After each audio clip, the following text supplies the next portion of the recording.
My daughter was marrying the son of a millionaire. All the guests admired the perfect couple.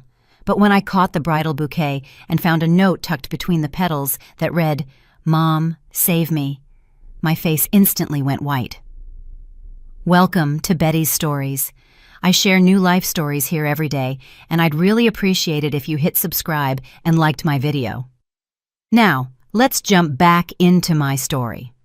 I'm sure you'll love it if you keep listening till the end. Doris Jones stood near the edge of the dance floor, unable to tear her eyes away from her daughter. Simone, in a snow-white gown embroidered with pearls and crystals, looked like a fairy tale princess come to life. The light from the massive chandeliers shimmered on her hair, styled in an elaborate updo, and her train floated behind her like a soft cloud. Standing next to her was Preston Sturgis, tall, distinguished, and wearing a perfectly tailored tuxedo. He smiled at the guests with the confident smirk of a man accustomed to getting whatever he desired. The wedding was being held at the Sturgis Ancestral Estate, about 30 miles outside the city. Doris had never been to a place like this. It was a massive house with columns, marble staircases, and crystal chandeliers the size of small cars. In the garden, where tables were set up for the guests, hundreds of roses perfumed the air, and a transparent tent, decorated with garlands of fresh flowers, was stretched over the dance floor. Waiters in white gloves served champagne, and on a separate table stood a 4-tiered cake, each layer a work of art. Doris mechanically adjusted her own outfit, a modest beige dress she'd bought at a local department store. Next to guests in designer clothing, she felt completely out of place. The women sparkled with diamonds, the men discussed business and yachts, and she, a local certified public accountant for the county health department, could only nod and smile. "Doris, you must be so happy," chirped some distant relative of the groom, dripping in gold and furs, even though it was a warm May evening. "Your daughter has made such a match. Preston is the heir to an entire empire, you know. Real estate, construction, investments. She'll never want for anything now." "Yes, of course." Doris forced a smile.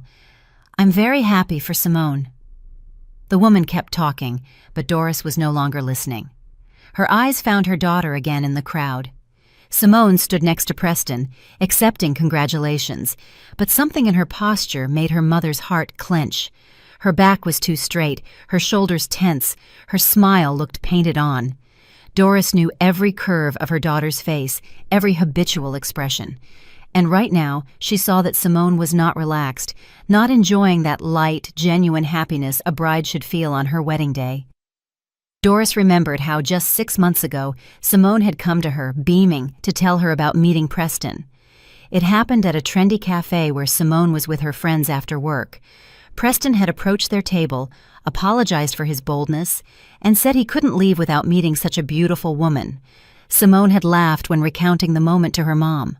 "Mom, you should have seen the way Kendra and Sierra stared at him. He's so dashing, so confident, and his eyes are gray, piercing, and the compliments he gave me weren't tacky. They were sophisticated." Doris had rejoiced with her daughter then. It had been 10 years since the divorce from Simone's father. Simone had grown up, earned a degree in interior design, and was working at a small studio. She'd had relationships, but nothing serious. And now she'd met a man who, from the first glance, had courted her beautifully and lavishly. Flowers every day, dinners at restaurants whose names Doris had only seen in magazines. Gifts weren't trinkets, but expensive jewelry and designer handbags. Preston immediately took Simone to meet his parents, who received her graciously. Everything unfolded like a movie, fast, bright, and thrilling. Then, after only 3 months of dating, Preston proposed. Right there in the same cafe where they met, he dropped to one knee in front of the whole room and held out a box with a diamond ring that sparkled so brightly Simone had to squint. "Of course I said yes," Simone had told her. "Who would turn down a prince like that?" But Doris remembered the excitement in her voice. Yet, for some reason, the soft, warm joy that usually accompanied real love was missing. There was an anxious quality to it, as if Simone were trying to convince herself that this was the right thing to do. "Mom, do you understand what a chance this is? He's smart, successful, wealthy. I won't have to bust my butt working 3 jobs like you did after the divorce. I can pursue my passion, open my own studio, travel." Doris decided then that it was normal. Her daughter was simply excited and thinking practically about her future. Love was one thing, but you had to have something to live on. She herself had married Simone's father not so much out of great passion, but out of a desire to build a family, have children, and have a reliable shoulder to lean on.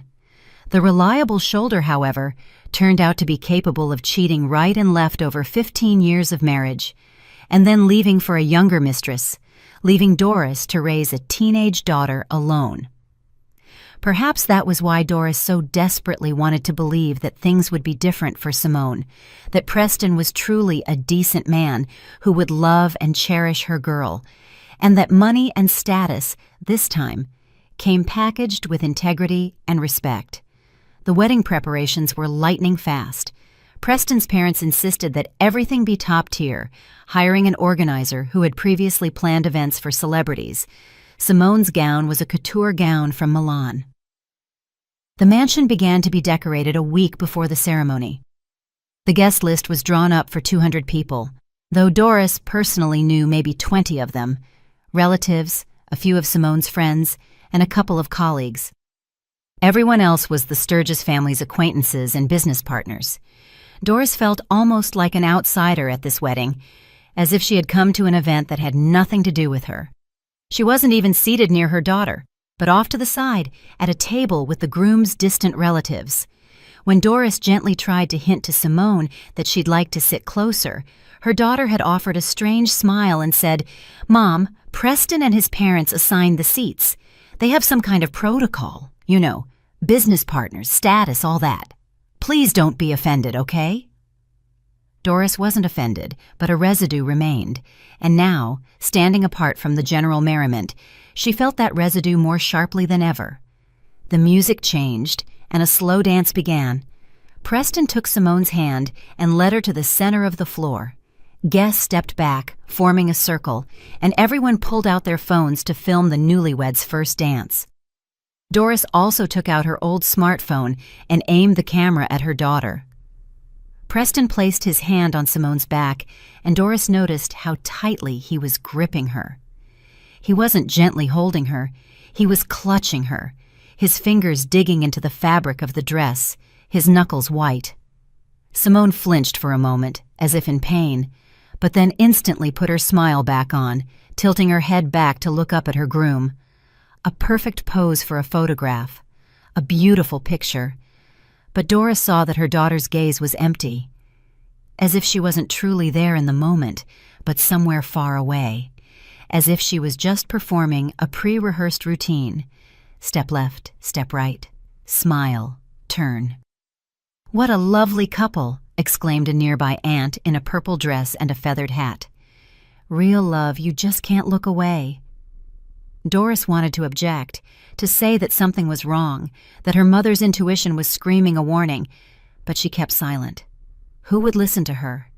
Everyone else saw the ideal picture. The handsome millionaire groom, the charming bride, the lavish wedding. How could anyone be unhappy in a fairy tale like this?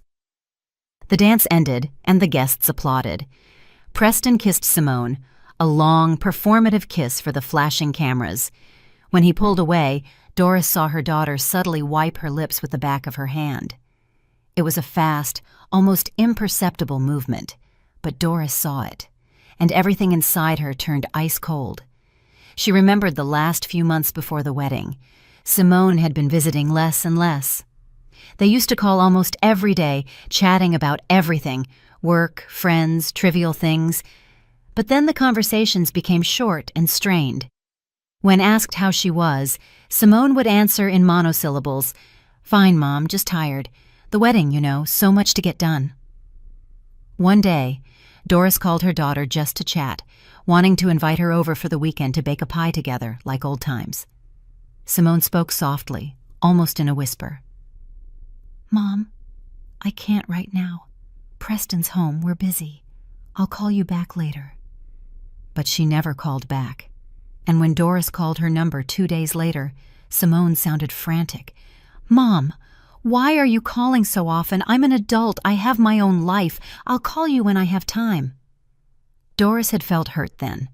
They didn't speak for a whole week.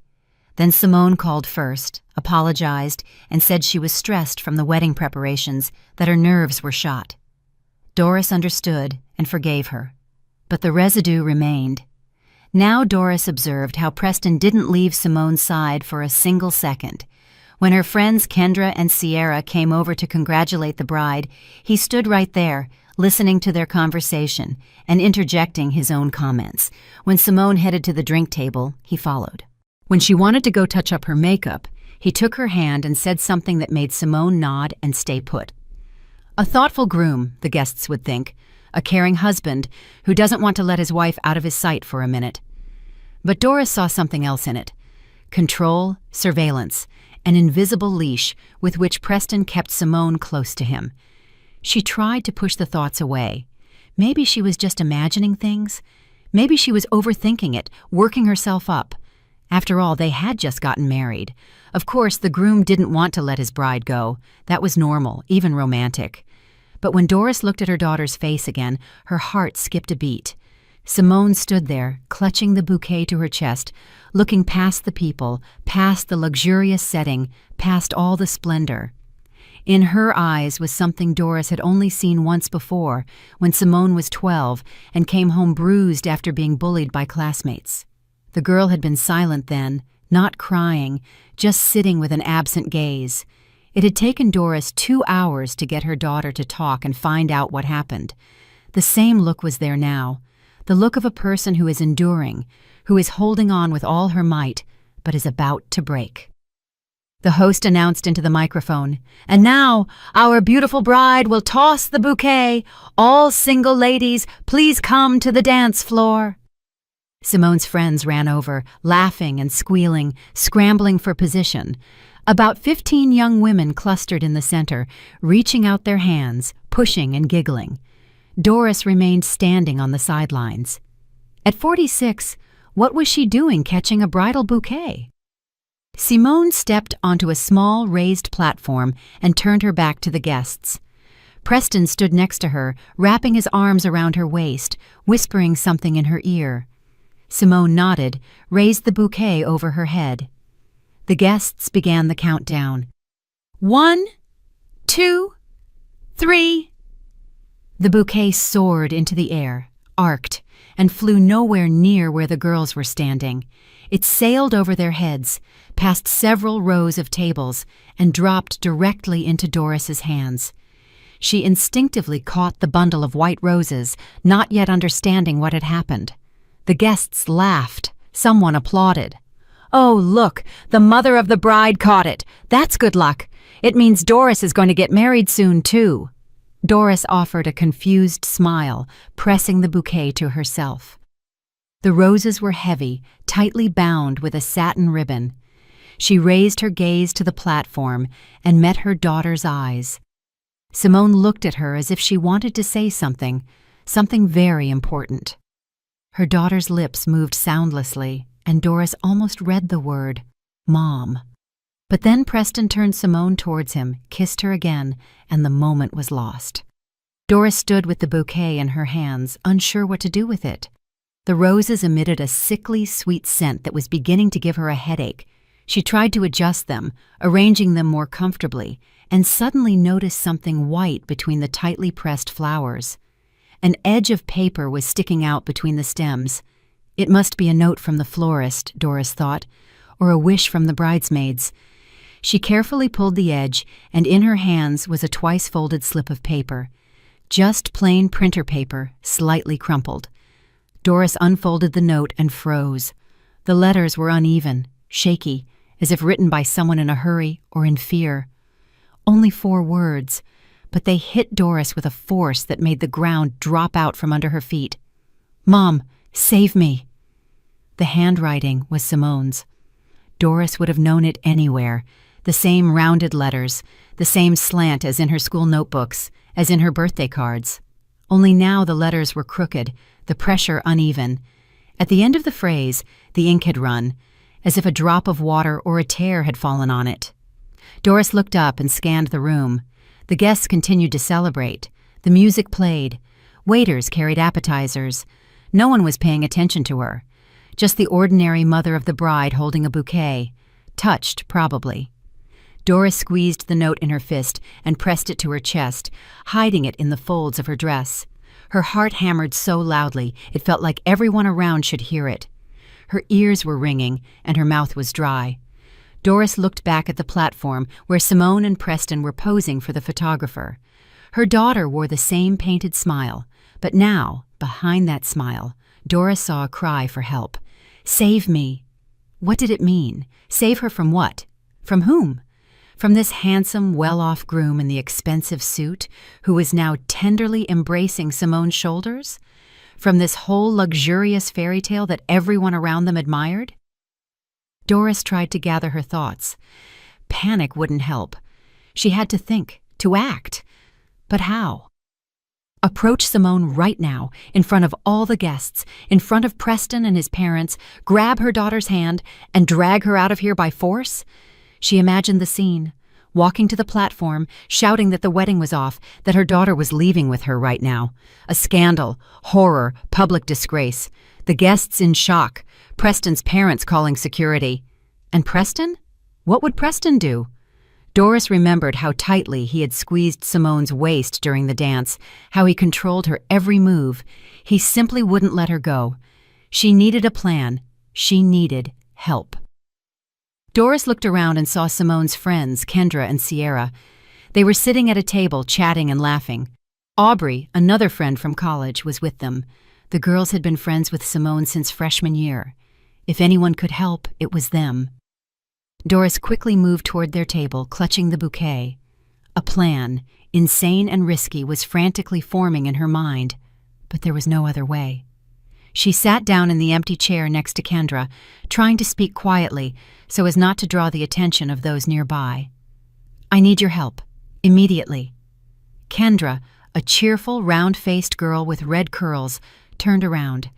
She had been Simone's friend the longest and knew her inside and out. "Ms. Jones, is something wrong?" Anxiety cut into her voice. "Simone is in danger." Doris said it firmly, looking the girl straight in the eye. "I can't explain now, but I need to get her out of here, and I need your help." Sierra, a tall blonde with a sharp gaze, leaned closer. Aubrey, small and dark-haired, looked at Doris in surprise. "Are you serious?" Sierra lowered her voice. "Right now? In the middle of the wedding?" "Especially in the middle of the wedding." Doris took a pen from her purse, grabbed a paper napkin from the table, and quickly wrote a few words on it. "In 5 minutes, go up to Simone. Tell her you need her urgently. Don't let her go for a second." She handed the napkin to Kendra, who read it and went pale. "Oh my God, is it because of Preston?" "I'll explain later. Will you do it?" Kendra hesitated for a moment, then nodded decisively. "Of course I will. Simone's my best friend." Doris took 2 more napkins and wrote short instructions for Sierra and Aubrey. Sierra was to approach from the other side, mention something about a tradition, and lead Simone away, ostensibly to change clothes or fix her dress. Aubrey was to cover them, distracting the guests if necessary. The girls read the notes silently, exchanging quick glances. Doris saw their faces change from surprise to understanding, and from understanding to determination. "Have you noticed anything wrong with her?" Doris asked quietly. Sierra slowly nodded. "She's been different for the past couple of months, kind of withdrawn. We used to see each other every week, chat about everything. Then she started canceling meetups, saying she was busy. When we did get together, she was constantly checking her phone, jumping if it rang. I just thought she was in love, that it was the effect of a new relationship." "I saw a bruise," Aubrey said unexpectedly, pointing to her shoulder. "About 3 weeks ago, when we went shoe shopping for the wedding. She said she bumped into a door, but the bruise was weird, in the shape of fingers, like someone had grabbed her hard." Doris's stomach twisted, fingers grabbing. So it had started even then, maybe earlier, and she, her mother, hadn't seen anything, hadn't noticed, writing off her daughter's odd behavior as pre-wedding stress. "I tried to talk to her about it once," Kendra added, fiddling with the edge of the napkin. "I asked directly, 'Simone, are you really happy? Maybe this is too fast. Maybe you should wait.' She looked at me like she was scared and said, 'Kendra, everything is fine. I'm just nervous. It's the wedding, you know?' But I saw she was lying, and I still didn't do anything." She sighed. "I was afraid to interfere. I thought, what if I'm wrong? What if they really are happy?" "Stop blaming yourselves," Doris said sharply. "There's no time for that. We're going to fix this now. Are you ready?" All three girls nodded. "Then listen up. In 5 minutes, Kendra, you go up to Simone. Tell her you have to carry out an important tradition. The bride needs to have a moment alone with her friends to make a wish, something like that. Improvise. The main thing is to get her away from Preston. If he won't let her go, Sierra, you back her up. Go right after. Support her. Say it's a mandatory part of the program that the planner forgot to include in the script. Preston won't want to look like the man who spoils traditions. Aubrey, you distract his parents. Engage them. Ask a question. Hold their attention. I need the girls to get Simone away for at least a couple of minutes. And after that? After that, I'll take over. I have a plan." Doris wasn't sure the plan would work. All she had was a desperate desire to get her daughter out of this place, out of this trap. She looked at the platform again. Preston was holding Simone's hand, talking to an elderly man in an expensive suit. Simone stood silently next to him, eyes lowered, like a beautiful doll in a display case. The 5 minutes passed agonizingly slowly. Doris stood on the sidelines, counting the seconds, pressing the bouquet to her chest. The note was still clenched in her fist. Finally, Kendra got up from the table, straightened her dress, exhaled, and headed toward the platform. Kendra approached Simone, hugged her, and said something cheerfully. Preston turned to them, his face inscrutable. Kendra continued talking, gesticulating. Simone nodded and said something to Preston. He frowned. Doris saw his lips form a refusal, but then Sierra approached, linking arms with Simone from the other side, smiling broadly. 2 friends against 1 groom. Preston was clearly annoyed. His fingers squeezed Simone's hand harder, but the guests were starting to look. He couldn't make a scene in front of everyone. He slowly unclenched his fingers. Simone pulled her hand free, and with her friends, headed for the exit of the tent. Preston took a step to follow, but then Aubrey rushed up to him, quickly babbling something and pointing to his parents. Preston turned around, and in that moment, the girls and Simone disappeared behind a column. Doris exhaled. Phase 1 was successful. She moved quickly after them, circling the tables. She slipped out of the tent and into the cool evening air. She found them by a small fountain in the far corner of the garden, away from the tent. Simone was sitting on the stone ledge. Her friends stood nearby. "Simone, what's going on?" Kendra was asking. "Your mom said you were in danger. Is it true?" Simone was silent, hugging herself. In the lantern light, Doris saw that her daughter was trembling. "Simone." Doris approached and crouched in front of her daughter, taking her cold hands in hers. "I got your note." Simone looked up. Her eyes were swimming with the tears she had held back all evening. Her lower lip trembled. "Mom, I couldn't. I didn't know how else. He watches me all the time. I can't even talk to you alone." The words came out choked and fragmented. Simone pressed her mother's hands to her face and finally cried, a quiet, muffled cry, as if she was afraid of being heard. "It's okay." Doris stroked her daughter's hair, feeling rage well up inside her. "Everything will be fine. We're leaving now." "No," Simone shook her head. "It won't work. He won't let me, his parents. They said if I call off the wedding, they'll destroy you. They'll find a way to get you fired from your job. Make sure you can't get hired anywhere else." "Let them try." Doris said it with such force that Simone flinched. "I'm not that easy to destroy, and I won't let anyone hurt you. You're my daughter, and if I have to fight their whole family, their money, and their connections, I will fight." She stood up. "But you are going to stand up right now, and we are leaving this place together." "Ms. Jones is right." Kendra said firmly, crouching down next to them. Simone, we won't let anyone hurt you. Not Preston, not his parents. We're with you. But you don't understand. Simone wiped her tears, smearing mascara on her cheeks. He's not who he seems, not at all. When we're alone, he changes. He says I'm his property now, that I have to obey, and that if I try to leave... She trailed off. What will he do? Sierra asked, sitting down on the other side. Simone, tell us the truth. Did he hit you? No. Simone shook her head. He never hits. He's too smart for that. He grabs. He squeezes so hard it hurts, but the marks barely show. He says it's my fault, that I provoke him, that if I behaved properly, he wouldn't have to discipline me. Oh, Lord. Aubrey covered her mouth with her hand. How long has this been going on? About 3 months. At first he was perfect, flowers, gifts, compliments. But then after we announced the engagement, he started to change. At first it was small things. Saying that lipstick didn't suit me, that my dress was too short. Then he started checking my phone, demanding passwords to my social media. He said we were family now, so there shouldn't be any secrets. Simone spoke quickly, as if afraid that if she stopped, she wouldn't be able to continue. The words she had held inside for so long were finally bursting out. He forbade me from meeting you guys without him, said you were a bad influence. When I tried to object, he just gave me a look.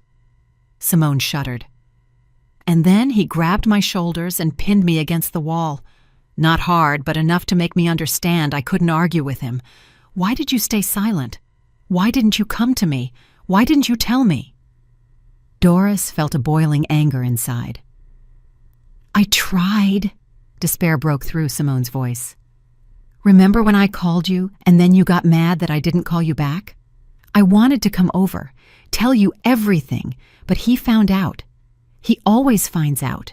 And then he said that if I tried to ruin our wedding, if I told anyone, his parents would deal with you. Preston's father knows people, powerful people. He can get you fired, make sure you can't find a job anywhere. And he promised me that if I tried to run away, he would find me no matter where I went. Simone, she took her daughter's face in her hands, listen to me carefully. No one is going to hold you against your will. Not their money, not their connections. You have the right to leave right now, and we are with you. But how? Simone sobbed. We just signed the papers. I'm his wife now.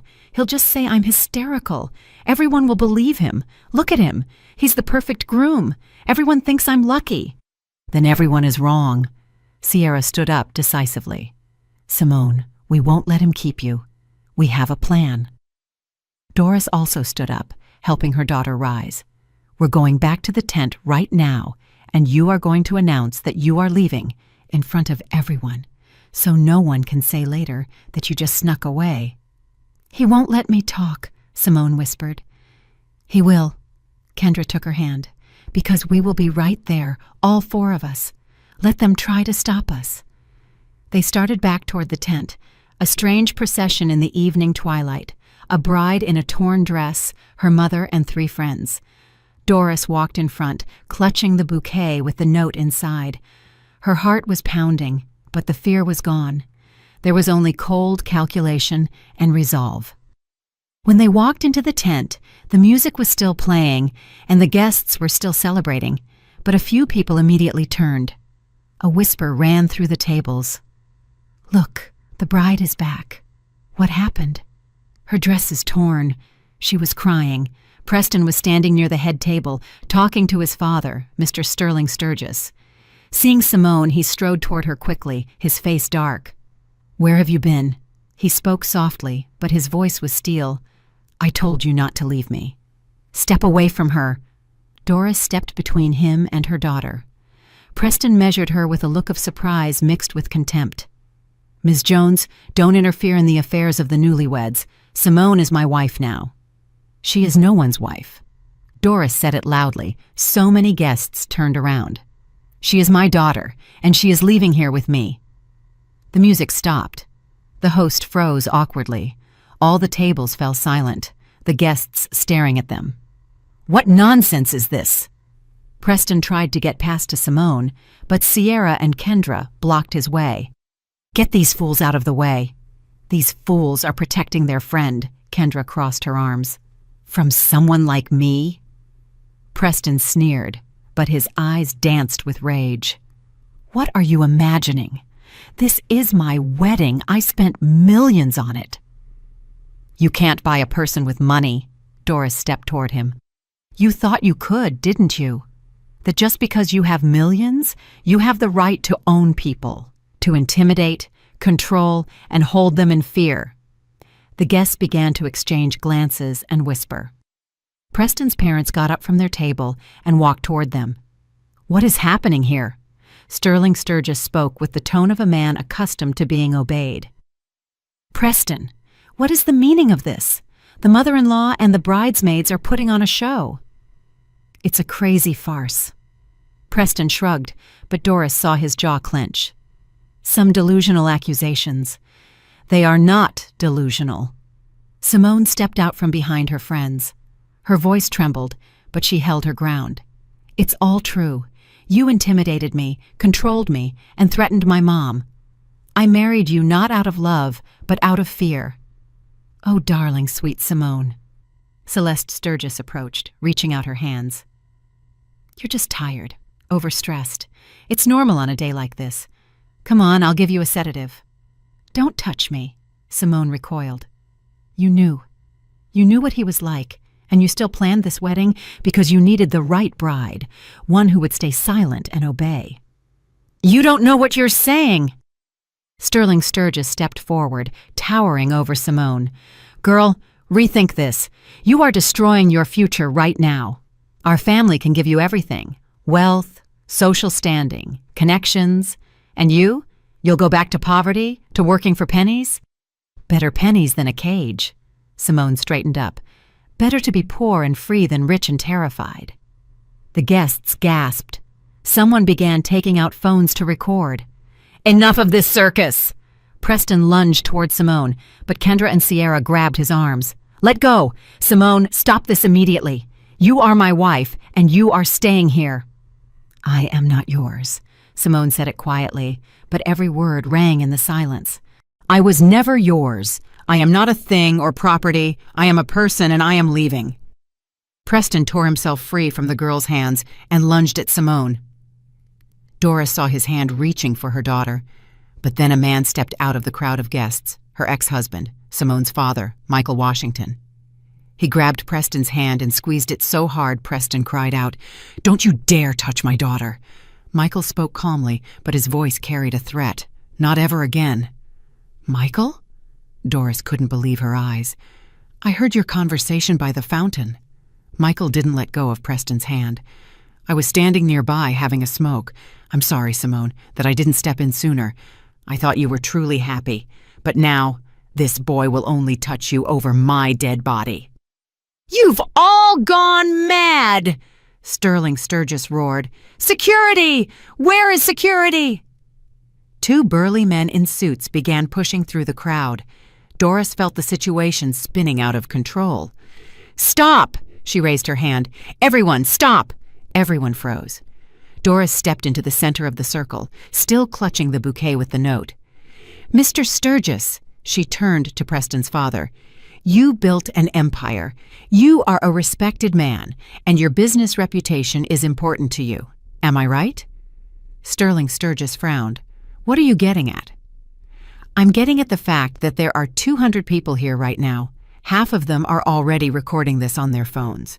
Tomorrow, this will be all over the internet. The full story of how your son held a young woman in fear, intimidated her, controlled her, and organized a wedding against her will.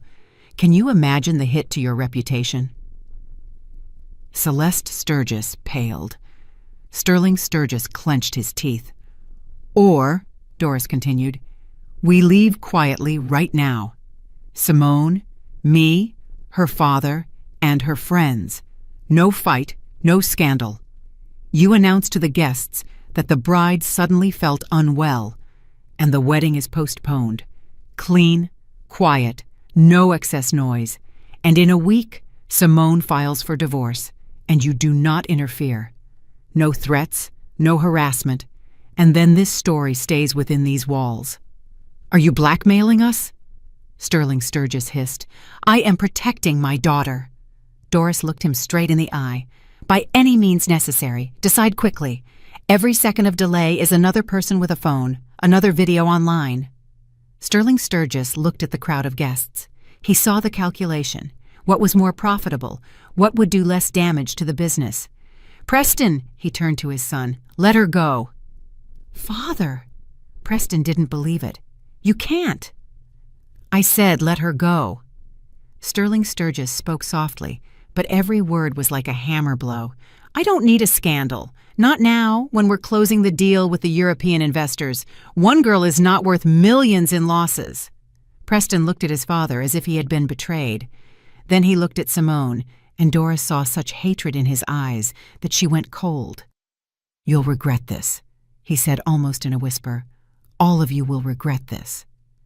Threats in the presence of 200 witnesses, Michael Washington sneered. Quite the fool, aren't you? Doris took Simone's hand. She was trembling but held firm. Her friends circled them tightly. Michael stood slightly ahead, blocking Preston's path. Let's go. Doris pulled her daughter toward the exit. They moved slowly through the crowd of guests. People stepped aside, some with sympathy, some with judgment. Doris heard the whispers. Poor girl. What a disgrace. Can you believe it? The Sturgises are humiliated. She's brave. I wouldn't have had the nerve. When they walked out of the tent, Simone stumbled. Doris caught her, and her daughter leaned into her, finally allowing herself to relax. Tears flowed freely, without restraint. Mom, I was so scared. I didn't think I could do it. You did. Doris stroked her back. You managed it, my brilliant, brave girl. Kendra, Sierra, and Aubrey took turns hugging Simone, crying with her. Michael stood a little apart, smoking, but Doris could see the gleam in his eyes. Thank you. She approached him. For helping. She's my daughter. Michael put out his cigarette. I was a lousy husband, but I'm not a bad enough father to let her be hurt. Guests began to leave the mansion. The wedding was over before it had really begun. We have to go, Sierra said, before they change their minds. Let's go to my place, Kendra suggested. I have a big apartment. We can all fit. No. Doris shook her head. We're going to my place. Simone needs home, a real home, where she's loved and safe. They got into 3 cars. Michael drove Doris and Simone. The friends followed. When the Sturgis mansion disappeared around a bend in the road, Simone exhaled. I'm free. Free, Doris repeated, kissing her daughter's head. And you will never be anyone's property again. The first few days after that ill-fated wedding passed in a fog. Doris took a week off from work. Simone barely left the couch in her mother's small 2-bedroom apartment, wrapped in an old throw blanket she remembered from childhood. Doris cooked her daughter's favorite meals, meatloaf and mashed potatoes, chicken soup, blueberry pancakes, simple comfort food. Simone ate little, but Doris didn't push. She simply sat nearby, holding her daughter's hand, stroking her hair. Sometimes Simone cried softly. Sometimes she was silent for hours. And sometimes she started talking in fragments, feverishly recalling the details. He said I was stupid. Simone sat with her knees hugged to her chest. Rain fell outside the window. That my design work was childish, that real professionals would laugh at me. When I showed him a project I'd worked on for a month, he looked at it for 5 seconds and said, well, it's not bad for an amateur. And then he added that I shouldn't work at all, that a millionaire's wife shouldn't be stuck in some pathetic studio for pennies. But you are still incredible. Doris hugged her daughter tightly. You wrote the note. You asked for help. That takes immense courage. I wrote it in the restroom with shaking hands. Simone managed a humorless chuckle. He even tried to follow me there. I barely managed to excuse myself. I wrote the note on a scrap of paper and tucked it into the bouquet while it was on the table. I prayed that bouquet would fly to you. And it did. The friends came every day. Kendra brought pastries. Sierra brought a stack of old comedies on DVD. Aubrey brought photo albums from their college days. Remember when we slept in the reading room before the descriptive geometry exam? Kendra pointed to a photo. The security guard chased us out 3 times, and we kept sneaking back in. And that's when I tore my brand new jeans. Simone smiled. The first time in days. Mom, remember? You had to sew them up afterward, and you scolded me for being careless. I remember. Doris stroked her daughter's head, glad she had fixed them, because those jeans were a part of her real life, the one where she was herself. A week later, Simone decided to leave the apartment. She and Doris went to a small cafe on the corner that made the best carrot cake in the city. I need to see a lawyer, she said, stirring sugar into her cup. File for divorce. Officially close this chapter. I've already found a good specialist. Doris took a business card out of her purse. Attorney Vanessa Thompson. She handles family cases. A friend from work recommended her. Thank you, Mom. Simone took the card. You do so much for me. Live. Doris covered her hand with hers. Be happy. That's the only repayment I need. The meeting with the lawyer, Vanessa Thompson, went surprisingly smoothly. She listened to Simone's story, nodding. A classic case of abuse. It's a good thing you left immediately. We will file for divorce on the grounds of impossibility of maintaining the marriage. The main thing is, do not have any contact with him or his family. All communication goes only through me. What if they try to use their influence? Simone clenched her fists. Let them try. Vanessa Thompson smiled thinly. I have connections too. We'll win this, Simone, I promise. Leaving the office, Simone felt lighter. The next step was deciding what to do next. Simone didn't want to go back to the studio where she used to work. The story of her failed wedding had spread across the internet. Don't read that trash. Sierra took the phone away from Simone. They're writing that it's my fault. Simone wiped her tears. That I used Preston and then dumped him. Who cares what they write? Kendra sat down next to her. These people don't know you. Their opinions mean nothing. Simone stopped going on social media. She lived in a cocoon, her mom's apartment, rare meetings with friends, and counseling with a therapist recommended by Vanessa Thompson, Dr. Elizabeth Harris. You made an incredibly brave choice, Simone, Dr. Harris said during one session. You broke the cycle of abuse at the very beginning. You are free. Live in that freedom. 2 months after the wedding, the court ruling came through. Divorce granted. No division of property, no alimony, no claims. The Sturgises didn't fight it. Simone received the divorce decree, and that same evening held a small celebration with her mom and friends. What's next? Kendra asked. No. Simone shook her head. I've thought about this a lot. I want to open my own business. A small interior design studio. I'll work for myself, take the projects that interest me, and build everything from scratch. That's expensive, Sierra frowned. I'll start small. Simone smiled. Remotely from home. I have a portfolio. The rest is just a matter of time and hard work. I'll help. Doris took her daughter's hand. I have savings. Not millions, of course, but enough for a startup. Mom, no. Simone shook her head. That's your money.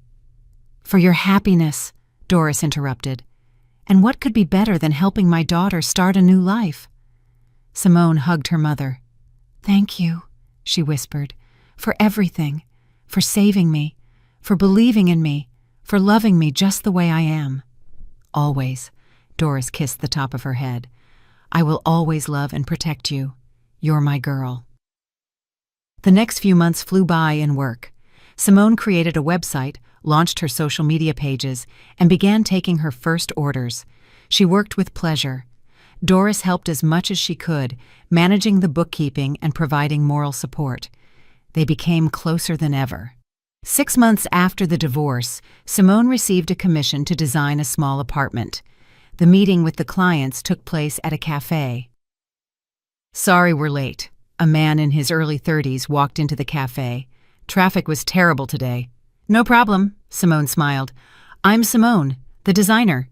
Julian Harper. He extended his hand. Architect, and this is my sister Lena. We're redoing her apartment." Julian turned out to be a person who was easy and interesting to work with. He was a professional who respected her opinion. Simone felt like an equal partner. A couple of months into their collaboration, Julian invited her out for coffee. Gradually, their meetups became regular, once a week, sometimes more often. Coffee, walks, trips to the movies. Julian was calm, attentive, and had a good sense of humor. He didn't pressure her. One day, as they were sitting on a park bench watching the sunset, Julian asked, "Simone, can I ask you a personal question?" Simone tensed up, but nodded. "Were you ever married?" "Very briefly," Simone exhaled. "A few hours. The wedding didn't work out." "Got it." Julian nodded. "Do you want to talk about it?" "Not right now," she confessed. "Maybe later, when I'm ready." "That's fine," he smiled. "Then just know that whatever happened in the past doesn't make you any less. You're awesome, talented, strong, and I like spending time with you." Simone rested her head on his shoulder. A year after the divorce, Simone opened a small office, 2 rooms downtown. Her mom, friends, and even her dad came to the opening. Julian brought a huge bouquet of flowers and a bottle of champagne. "To new beginnings," he raised his glass. "May dreams come true and troubles retreat." "To freedom," Simone added. Doris stood aside, watching her daughter. Simone was laughing. Her eyes were bright, her cheeks rosy, and her movements were light and free. This was a living, genuine, happy person. "You did good." Kendra approached Doris and hugged her shoulder. "You saved her that day." "I'm her mother," Doris smiled. "What mother wouldn't save her daughter?" In the evening, Simone and Doris stayed alone in the new office. They sat on the windowsill. "Mom," Simone took her mother's hand. "I want to tell you something. If it hadn't been for that note, if you hadn't understood, hadn't rallied everyone, hadn't pulled me out of there, I would be living in a nightmare right now. You truly saved my life, and I will never forget that. You are the best mom in the world." Doris hugged her daughter. Then Simone asked, "Mom, how about you? You need to live and be happy too." "I am happy," Doris smiled. "When I see you happy, that is my happiness." "But you deserve your own happiness," Simone insisted. "Maybe it's time to start dating someone?" "We'll see." Doris waved her hand dismissively, but something warm stirred in her soul. A few months later, when Simone and Julian officially started dating, Doris knew everything unfolded exactly as it should have. That terrifying wedding, the note in the bouquet, the escape, it was all not an end, but a beginning. One evening, Simone came to visit her mother. "Mom, remember that note?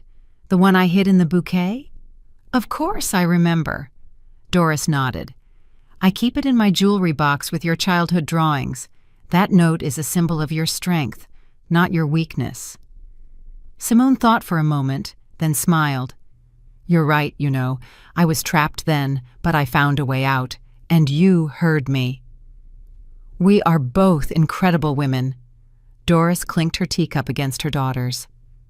Another year later, Julian proposed to Simone. It was simple, on the same park bench where they first really talked. "I'm not a millionaire," he said. "I can't offer you mansions and yachts, but I can promise that I will respect you, listen to you, and support you, that you will always be free, even when you become my wife. Will you marry me?"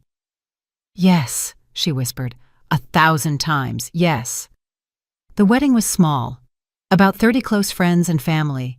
It was held in a modest restaurant. Simone wore a simple white dress. Julian wore a suit without a tie. And when it was time to toss the bouquet, Simone turned and handed it directly to Doris.